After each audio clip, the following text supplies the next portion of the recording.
are students. So there I would take the liberty, and therefore I tweaked my presentation a little bit. I would like to take the liberty of going back to the drawing board. And why I say so is that we all know as students of law, I mean, I'm still a student of law, having practiced for so many years, I still can't claim to be a master in any subject, because the whole legal regime evolves with the society. And any law which is promulgated or is implemented is essentially to service the needs of the society, and the society and the law cannot exist in a vacuum. So therefore, if we go back to the drawing board, and what is very significantly important is to understand the context in which the aviation laws have evolved. So what I'm proposing to do is, because to give you a background right from the beginning, and we are obviously talking in the context of India, but then aviation is something which has such a huge amount of international interface that it is impossible to understand the regime in India and how it evolved over the years without really understanding the international side of it.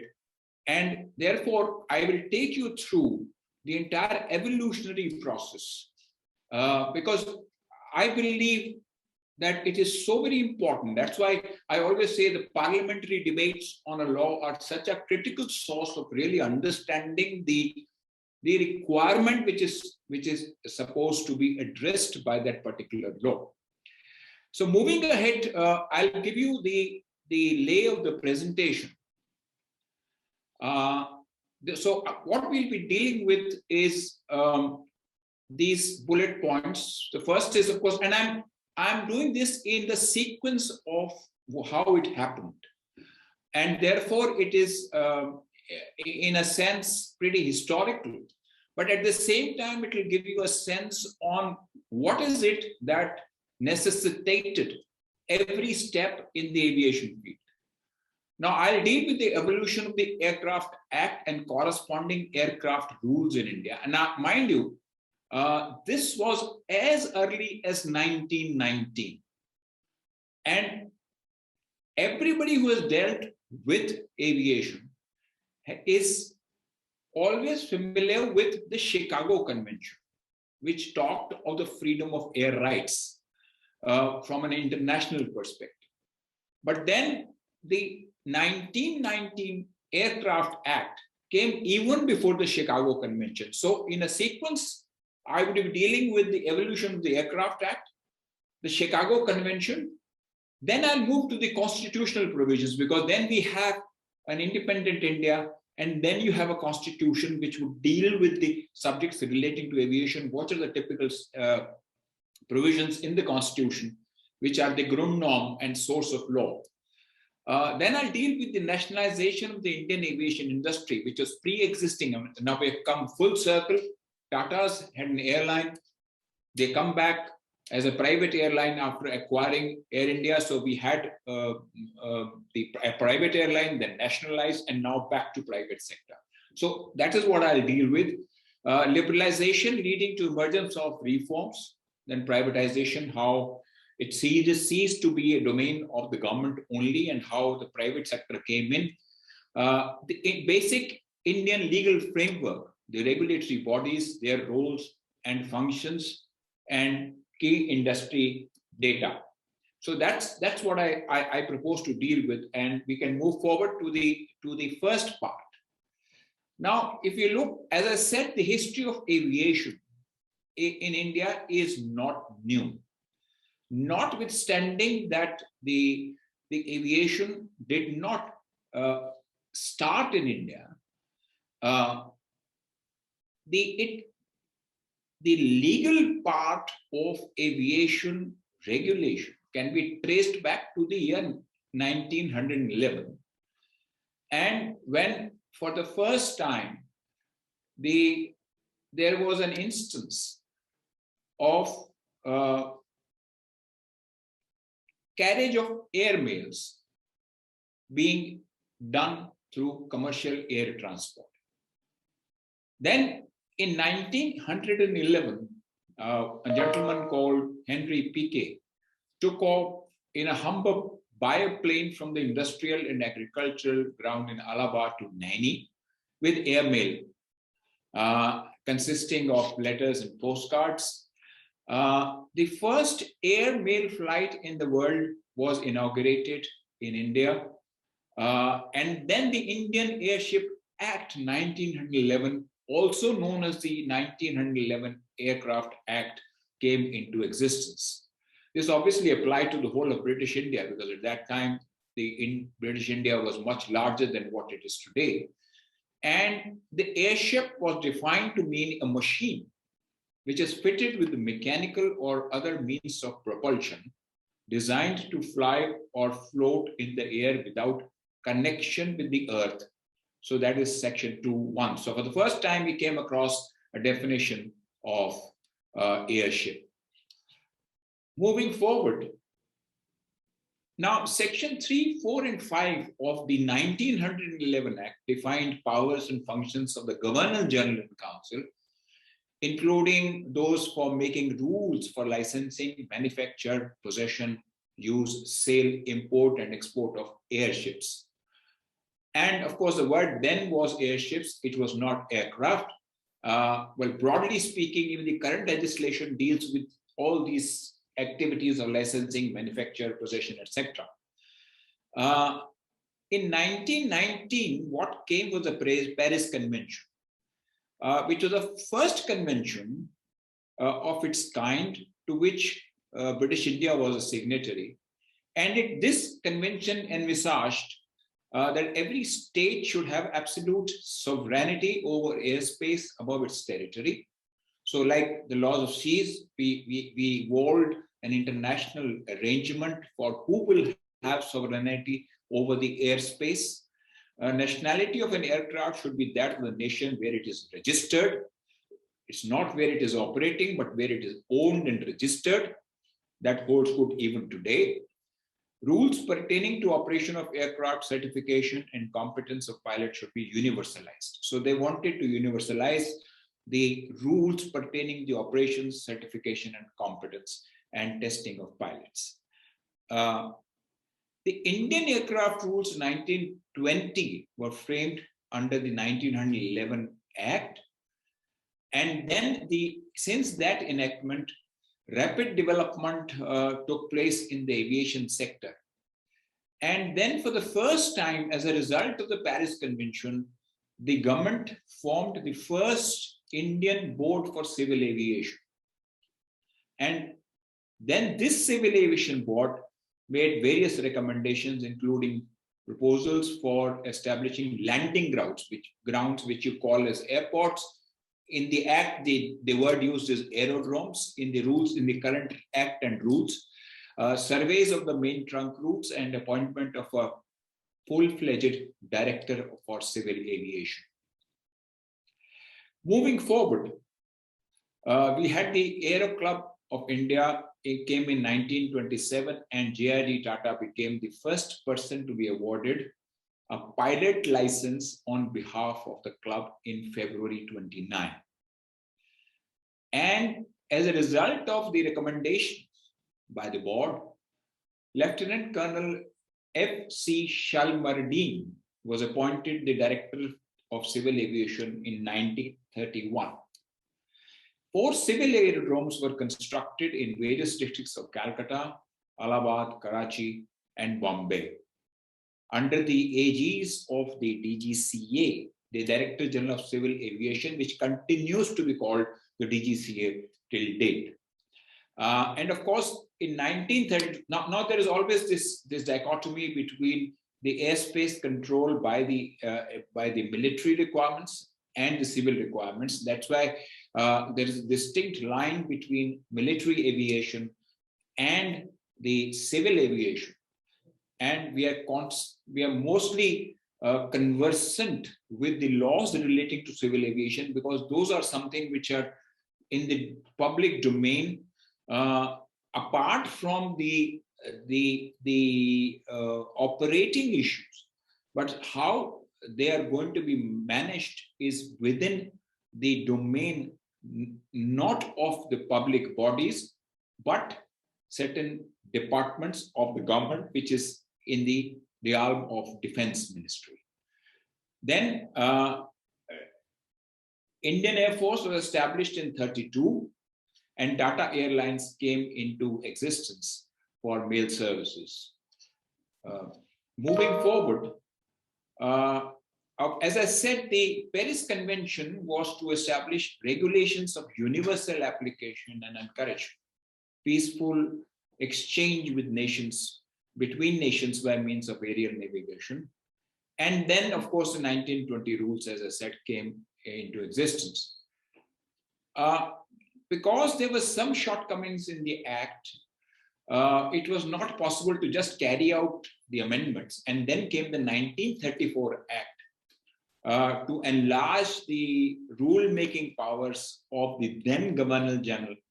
And this is the Act which till date governs the field with regard to operations, maintenance, etc., of aircraft, and consequently, in relation to the aircraft, aircraft operating ecosystem as well as infrastructure. Then came the Indian National Airways, the second airline to commence after Tata's in 1933, which was much prior to the enactment of the 1934 Act, which is now holding the field. And then, of course, the 1937 rules were made under this Act. After this came the much talked about and very well known Chicago Convention, where 52 states signed a convention in Chicago, which is called the Final Act of International Civil Aviation Conference. And this ICAO was formed under the convention, which played a pivotal role in development. So this is the body which ultimately lays down all the standards of how the intra-country obligations will be determined, and what are the compliances that at a global level the civil aviation or the aviation industry per se has to comply with. And of course, as I said, one of the functions was to adopt international standards set out in the convention. These standards are constantly reviewed by ICAO and amended from time to time, to keep pace with advancement in technology and new systems. But these standards broadly relate to the communication system, airports. Obviously, you have something, if you're coming from London to Delhi, you should precisely have a clear-cut guidelines as to how, when you land at Delhi airport, what is it that you will be supposed to do? There has to be a uniformity with regard to the protocol that will be followed. For example, there is a notification which is issued and is called a NOTAM, which is a notice to airmen. So once you are opening an airport, creating a new runway, changing the alignment of the runway, you need to notify to the world at large, not only in India, but everybody operating on Indian airports as to what is it that the change is and what is the adoption that they need to do, and how the interface between the infrastructure, the airport and the airline, or maybe in respect of the standards to be maintained for operations, this interface will happen. Air traffic control is, of course, a very common thing, which is exchanged, because when you're traveling from, say, London to Delhi, you're traveling over 4 or 5 countries.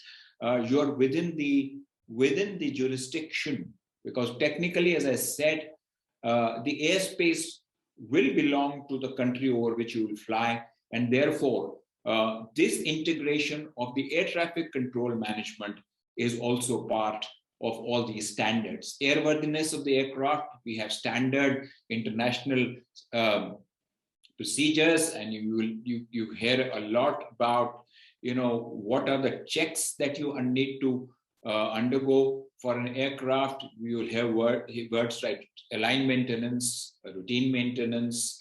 You will have maintenance relating to, the C checks, where you just strip down the whole aircraft and then you carry out the maintenance. So these are all at certain number of hours. So these are all unified into an international system. Investigation of accidents, as again, obviously accident can happen anywhere in the world. Fortunately, we have a very good track record within India.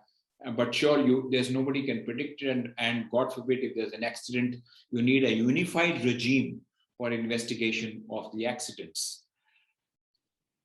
Then, as per Article 44, there are principles and techniques of international air navigation and air transport. So this obviously, as I said, to ensure safe and orderly growth of the aviation throughout the world. Art of aircraft design and operations to be encouraged. Development of airways, airports, air navigation facilities, etc. Flight safety, and generally the development of all aspects of international civil aeronautics. So this is obviously Article 44 covers is the Bible for the purposes of it's a very clear-cut guideline to every member state as to what is it that they need to adhere to in terms of international compliances in relation to operations of aviation. Then 44, what happened was that there was an international air transport agreement was signed in Chicago. And I'm sorry, I'm sounding a very historic, I'm talking in a very historic perspective. But then I thought this is very, very important to understand that what is it that the evolution of the laws relating to aviation took internationally and domestically. And we must understand these 5 freedoms of air rights, which is again an international issue, because you need to recognize the freedom of air rights. So for example, there is an understanding that if an Indian aircraft is flying over Pakistan, then you have certain protections. The right of the privilege in respect of scheduled airline operations granted by one state to the other state. So you will have, always recognition of the rights of another state with regard to operations in another state. There, and similarly, you will have rules of, these rules of air have been framed. First freedom, I said, is the privilege to fly across its territory, as I said. The second freedom is privilege to land within its territory. The third freedom of air is privilege to put down passengers, mail, cargo taken on the territory of the state whose nationality the aircraft possesses. The fourth one is to take passengers, mail, and cargo destined for the territory of the state whose nationality the aircraft possesses. Fifth is the privilege to take on passengers, mail, and cargo destined for the territory of any other contracting states, and the privilege to put down passengers, etc. So now the fourth one is in relation to where the aircraft is registered, and the fifth one is where it is traveling to. Now these privileges under the third, fourth, and fifth freedom of air rights relates only to services for routes which constitute a reasonably direct line out from and back to the homeland. The 5 freedom of air rights do not extend to scheduled international air services for any military purposes. Such privileges, are governed separately in areas of active hostility, and it can be exercised, and the privileges can be exercised only with the approval of the competent military authority. So there is where we bring in the dichotomy between the privileges in respect of civil aviation and privileges in respect of military operations. Coming back to India now. Now, as all of you students know, that the the fountainhead of all legislative power is the Constitution, which we always sometimes loosely call as Grundnorm. Now, obviously, you are aware that there are three lists: union list, the state list, and the concurrent list. And if we look at what is relevant from the perspective of aviation, item 29 of the union list covers airways, aircraft, and air navigation, provision of aerodromes, etc., etc. And 30 covers the carriage of passengers and goods by railway, sea, or air. So these are the two relevant entries. Now you'll find both these entries are in the union list. So only Parliament is empowered to make laws on aviation. I'll give you a simple illustration. Let's take a situation where and it happened in real life, the government, I'll give you an illustration, the government of Andhra Pradesh, then Andhra Pradesh, wanted to set up an airport in Hyderabad. Now, could they really set up an airport themselves? According to this, they didn't have the competence to pass any legislation allowing the setting up of an airport and carrying out activities relating to aircraft operation, air navigation, regulations of air, organization of air traffic. And the logic for keeping all this in the union list is very simple, that there is such a vast international interface that you need to reserve this activity for the central government. And how could then the Hyderabad, Andhra Pradesh government set up that airport? What they had to do was submit a proposal to the Ministry of Civil Aviation saying that, look, you please come and we want an international airport in Hyderabad. Please come and do a survey. And pursuant to that survey, the Ministry of Civil Aviation granted a permission and approval for setting up an airport in Hyderabad. Of course, there would be distinct obligations. For example, provision of land would be done by the government of Andhra Pradesh, but the setting up of the facilities could be done by the government of Andhra Pradesh itself, or in this case, it gave it out to a private operator. But so far as the key activities of security, CNS, what is called a CNS, Civil Navigation System and Air Traffic Management, was reserved for the government. Customs was reserved, obviously, for the government. And safety and security, law and order. I mean, the local law and order outside the airport will be with the state government. But when it comes to the security within the airport, it will be within the union domain, being the Bureau of Civil Aviation Security. So that's how the division of responsibility has happened in development of airlines or airport infrastructure or anything relating to aviation. But the right, the concession, the right to carry out the activity has to be done either by the union government or under the authority of the union government. So that's how, so we need to be very, very clear, aviation is a central subject and only Parliament can legislate. Then came the first, so far as the independent India is concerned, Civil Aviation Conference happened in February 1947, and the Air Transport Inquiry Commission into the structure and working of the air transport industry which presented a bleak position of the industry in its report. In order to address the financial health of civil aviation, the Government of India passed and enacted the Air Corporations Act, which now stands repealed, obviously, because there are no Air India and Indian Airlines stand privatized.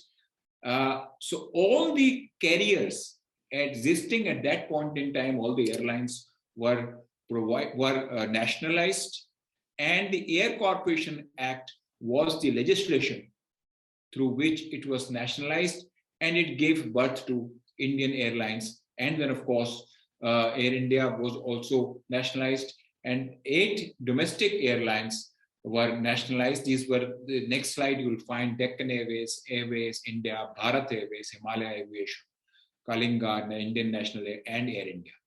So all these were taken over by the government. They became nationalized airlines, and there ceased to be any right within the private sector to set up an airline and operate an airline. But then with the liberalization, in fact, if we look at the liberalization of civil aviation industry, the whole process was much faster than the liberalization, which happened in the other industry post 1990. In 1994, that Air Corporations Act was repealed. And this allowed, because under this act, the activity of civil aviation was reserved for the government. This allowed the entry of private players, and then Jet Airways, Modi Luft, etc., came in, flourished. And then came the amendments in relation to aviation infrastructure. And then private domestic carriers started operating on overseas routes. Process of the privatization of airports was commenced. Then, of course, certain amendments were carried out in the Aircraft Act and rules, as well as the Airports Authority of India Act, for the purpose of enabling the investment by the private sector in the airport business as well. Privatization, which we also sometimes call as disinvestment, is obviously giving the asset, which is a public asset, to private ownership, or at least in some cases for operations, we call all these as different models, BOT, BOOT, and the like. It could also be, as I said, transfer of management.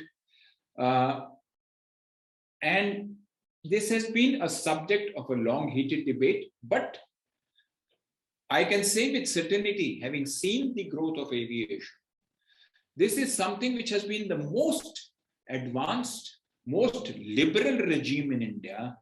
And that's how the private sector has been trusted. So you see that whenever the government allows private sector to come into a business which is reserved for the government, there are compulsions. The first, of course, being there is a perception in India, which to an extent is right, that the private sector uses the capital in a much more efficient manner as compared to public sector, which is not governed by the principle of profit, not driven by profit making, but is doing a public service, compared to the private sector, which is essentially looking at a viable operation. Precisely, we have seen how Air India went the way it went, and ultimately private sector had to come in. But the second aspect is that government obviously doesn't have the same amount of money to invest in these sectors, and they need private money to come into these sectors. And that's how, these are the two compelling reasons. But I'll give you an illustration. For example, in India, we have so many private airports today. It started way back in, I think, 2004, when the first privatization of the airports happened on a PPP basis. Even in a laissez-faire country like the US, you today have only one private terminal. I think it is a terminal in Austin, in the state of Texas, which is owned by a private airline. Barring that, even in a country like US, which is supposed to be most liberal in terms of private investment, all the airports are owned and controlled by the state counties. And so therefore, the government has not handed over this activity to private sector. As compared to that, in India, the whole regime is so liberal that, of course, as I said, 4 basic functions have been retained by the government, and rightly so.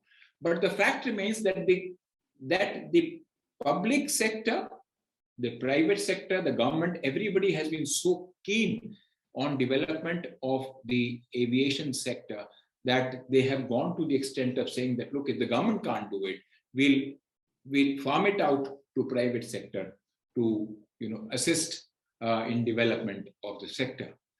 Then, of course, as you know, this investment was started of National Carrier Air India, and a reserve price of 12,000 crores was fixed. And Thales, private wholly owned subsidiary of Tata, bid for the airline, and they were successful. There was another bid by another Indian airline, and of course that is now history. Not very long, but just very short time back, we had this process having been completed. I don't need to spend time on this slide. Moving forward, I'll now go to the basic legal framework. If you look at the organogram or the regulatory authorities, organogram of the regulatory authorities, we have the Ministry of Civil Aviation. On the one hand, relating to airports is the Airport Economic Regulatory Authority Act, which governs the economic regulation and the returns on investment in the airports. You have the Aircraft Act 34 and aircraft rules made under the Act, which has two distinct bodies, the DGCA, which deals with the operational side approvals, and the Bureau of Civil Aviation Security, which only deals with the security at airports and aviation operations. And then, of course, you have the Airports Authority of India Act 94, which set up AAI. And AAI still has a very important role to play, even in private airport. For example, the civil navigation system and the air transport system today is controlled by the government through the Airports Authority of India. So when you land even at a private airport, the air traffic management, the control tower is still controlled by and under the authority of the Airports Authority of India. So somebody who's regulating a traffic sitting in a tower is essentially an Airports Authority of India employee, not employee of a private sector. So this is still a very significant role. Then we had on the airport side, the Economic Regulatory Authority. This set down the standards of which you were expected, and this again goes back to the ICAO requirements as to what should be the standards, the performance standards that your airports need to adhere to. And then, of course, it deals with once you have and this, mind you, this is applicable even to the public sector, even an Airports Authority of India airport, provided it is a major airport. It has, I think now it is 5 million passengers. If you are having operations relating to a major airport, you're subjected to this regulation, which essentially says, what will you charge the air? What will you charge the passengers? So there are two sides. There is a very complex regime there, which is identified as a cross-subsidized policy. Of course, there is a regulatory framework. There are three forms of economic regulations. One is the single till, the dual till, and the third is the light touch. So what we have adopted, I mean, originally the authority adopted the single till approach, wherein all your revenues are taken together and are regulated. As compared to that, the new regulatory philosophy, in fact, there is a directive by the government to ERA that you will follow what is called a hybrid till, where a 30% subsidization is permitted of aeronautical revenues from non-aeronautical. When I say aeronautical, is the landing, parking, etc., etc. Non-aero is shops, hotels, eateries you have in the airport, plus whatever you can lease out in terms of your rights given to you, even whether it is a private airport or Airports Authority of India Airport. So you need to cross-subsidize to make sure that the burden on the airlines and consequently on the passengers is cross-subsidized to the extent of 30% by non-aeronautical activities, non-aeronautical activities to ensure that things like landing charges, etc., parking fees is all within certain limits. And you can earn more on the non-aero side and learn less on the aeronautical side to reduce the burden on the passengers. The Aircraft Act, it provides the basic constitutional law for aviation. And it's a generic law which governs the relationships and obligations it deals with of the contractual parties. It lays down the regulatory framework for conduct of business operations of the industry. It defines aircraft, aerodromes, aerodrome reference point, import and export. Section 4 empowers the government to give full effect to the provisions of the Chicago Convention, and Section 5 empowers the government to make rules relating to regulation of air transport services. So these are the two very critical provisions, Section 4 and Section 5, which give powers to to the central government to make rules, and pursuant to which they have made rules of the aircraft rules of 1937. They apply to all aircraft in India. These rules set requirements for flying conditions, registration, airworthiness, licenses, training, etc., etc. Any airline which is supposed to start now, Akasa is going to start operations, and they have now submitted their documents to the Director General of Civil Aviation, which are called manuals. They're manuals for air safety, the manual for maintenance, the manuals for operations, and then there is a part 12 in B, Rule 133 empowers DGCA to issue special directions through issuance of notice to airmen, as I said, aeronautical information circulars, which is enforced by way of civil aviation requirements for use, operations, maintenance, navigation of aircraft. For example, there was a very interesting case, if you go through that, there was an issue which was raised by the residents of Vasant Kunj in Delhi. Their grievance was that they are in the flight path of the new airport at Delhi, 2911. And because of the noise generated by the landing aircraft, they are not able to sleep at night. And they demanded a night curfew. We were representing the airport operator.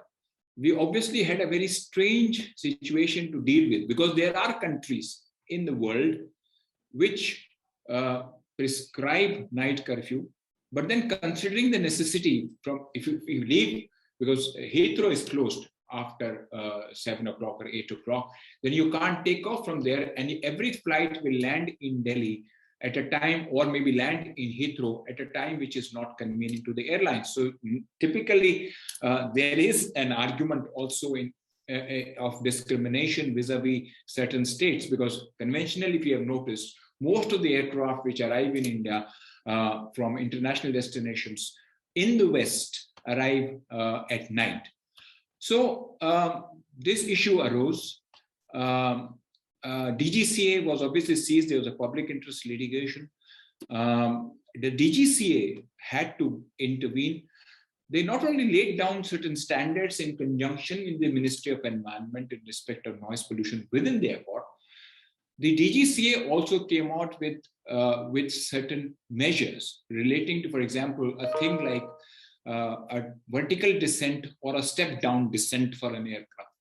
So these were typical situations which you will deal with, and all these civil aviation requirements ultimately are used to govern all these operations, and also modify the requirement of the local airports, local communities, And then, of course, the matter went right up to the Supreme Court, and certain preventive measures, certain remedial steps were taken by the airport operator. They constructed a wall on the side of the runway to protect the residents from on the other side of the road from aircraft noise.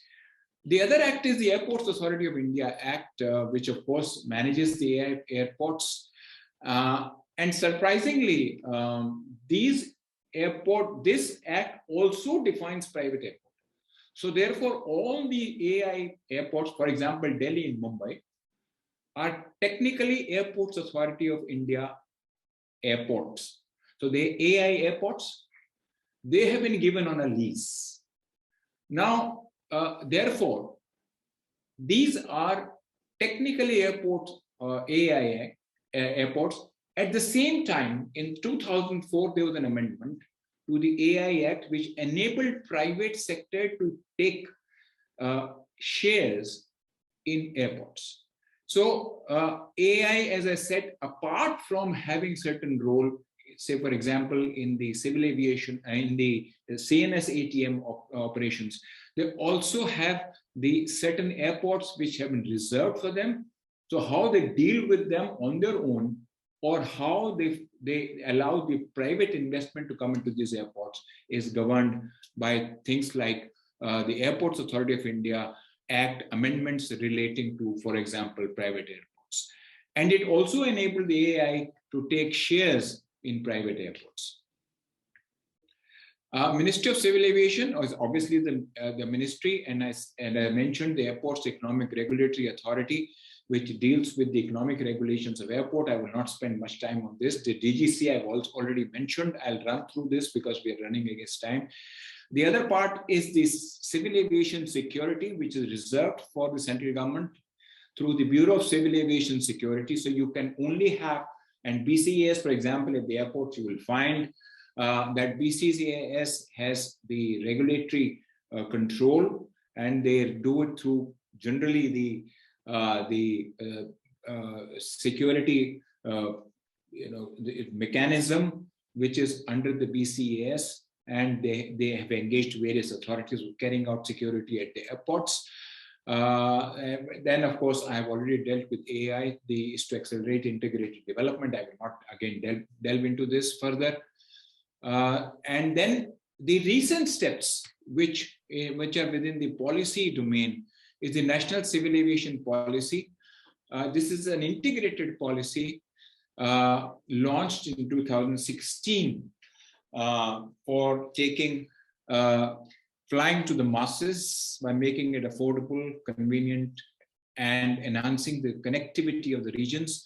You have Ude Desh Ka Aadmi, which is popularly known as UDAN, to facilitate and simulate regional connectivity, which is within the region itself, rather than, conventionally the aviation development has taken place in bigger cities and tier 2 cities at the most.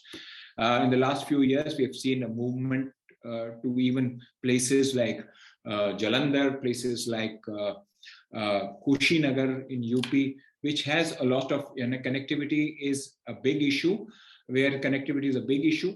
Then the next generation of airports for Bharat, it is called NAHB, Nirman. It was launched in 2018 to build billion trips airports capacity. Digi Yatra policy, again initiated in 2018 to develop standards for digital processing of passengers at airports. 6 brownfield airports have been privatized: Lucknow, Ahmedabad recently. I'm talking of recent steps. I'm not talking of something which happened in 2005 and 6, which was the first phase of privatization.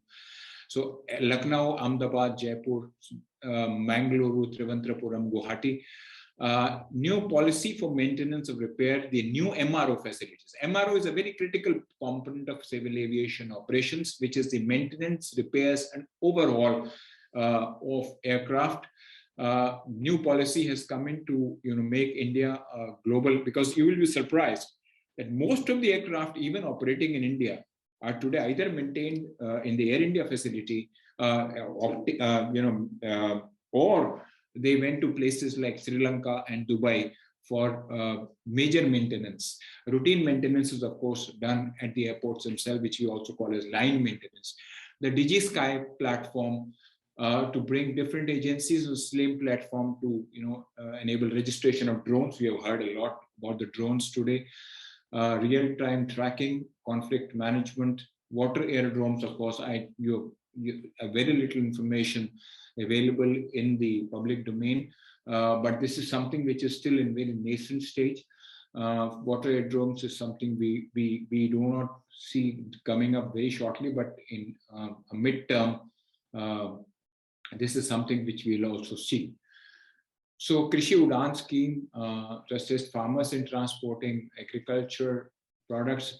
IFSC is another very significant development to bolster aircraft leasing and financing ecosystem. IFSC, as you see, is an artificial structure created outside the taxation system of India.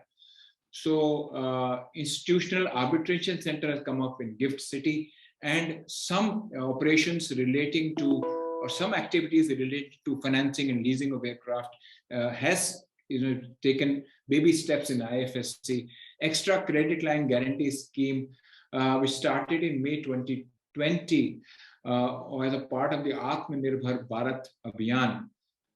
It relates to financial guarantee for industries disrupted by COVID-19, and obviously it has been extended to aviation. Drone Shakti, I think you've heard a lot about the drones. And so this is broadly the legal and regulatory framework, the policy framework in relation to aviation. I'm sorry, I've been very kind of gone back into history, but I thought that it is very important because this is a capsule which would give you that where the civil aviation journey started from a legal and regulatory perspective and where it is today. I hope this will be helpful. Thank you for your patience.